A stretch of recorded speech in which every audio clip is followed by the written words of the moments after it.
আজকে শুনবো আমাদের প্রিয় আবৃত্তিকার বিজ্ঞ আইনজীবী কবি আমজাদ হোসেন শবনমের কণ্ঠে আবৃত্তি নিয়ে আসছেন কবি আমজাদ হোসেন শবনম তার নিজের কবিতা। প্রিয় ভিউয়ার্স,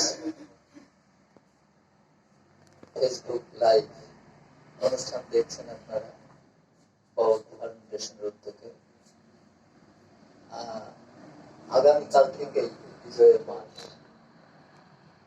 সারা পৃথিবীতে প্রতিটা জাতি এবং রাষ্ট্রে সবচেয়ে যে উল্লেখযোগ্য এবং সবচেয়ে আনন্দঘন দিন সেটা হলো বিজয়। স্বাধীনতা দিবসটার কথা আসলে আমরা বিভিন্ন ধরনের কষ্টকর অনুভূতিগুলো স্মৃতি হয়ে ভাসে এবং কষ্টকর অনুভূতিগুলোরই পুনরাবৃত্তি করি, কিন্তু বিজয়ের মাসে সবকিছু ভুলে আমাদের আনন্দ ঘন একটা দিন। এবং 16ই ডিসেম্বর এই বিজয় দিবসে প্রাককালে আমাদের এই অনুষ্ঠান।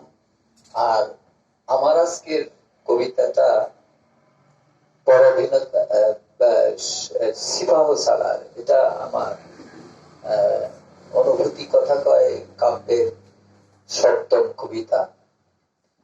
এটা বিজয় দিবসের পরবর্তী সময়ের লেখা এবং বিজয় দিবস এবং সেই অনুভূতিটাকে স্মরণ করেই লেখা। সিপাহ সালার।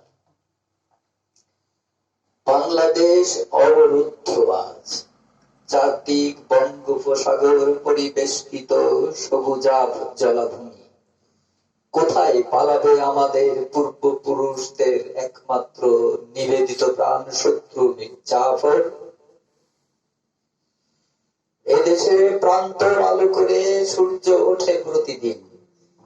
কোন প্রিয় আধারে লুকবে এবার তোমার শ্বশ্রুধারী কলঙ্কিত চির পরিচিত মুখ সিপাহ সালার?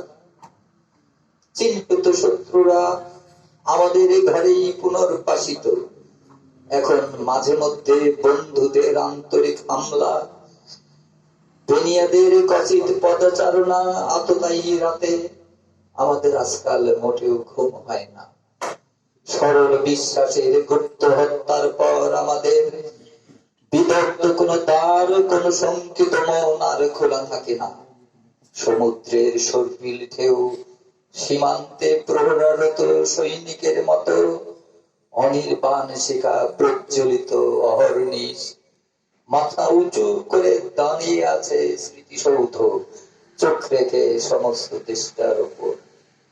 কোন পথ নেই পালিয়ে যাবার, আর কতবার আর উদ্যোগ নেবে স্বাধীনতা হরণ করবার? অনিশ্চিত নৈশ যাত্রার এই তো অবসান।